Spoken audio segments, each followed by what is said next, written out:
এখন কলকাতাতেও গঙ্গা আরতি হয়, এটা আমি শুনেছিলাম, তবে কবে কখন কোথায় হয় তা জানতাম না। কলকাতা থেকে বাসে করে পুরী যাওয়ার প্ল্যান করি।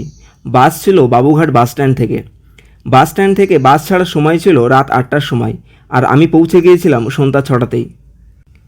হাতে সময় থাকতে ভাবি গঙ্গার ধার থেকে একটু ঘুরে আসা যাক। গঙ্গার ধারে যাওয়ার পর দেখতে পেলাম নদীর ধারে বেশ মানুষের ভিড়। গঙ্গা আরতির তোড়জোড় চলছে। বেশ কিছুক্ষণ পর চলে এলো সেই মুহূর্ত যার জন্য এখানে এত মানুষ একত্রিত। শুরু হলো গঙ্গা আরতি। শঙ্খধ্বনি শুভ শব্দে শুরু হয় আরতি। তারপর ধূপ ধুনো প্রদীপ দিয়ে আরতি করা হয় মা গঙ্গাকে।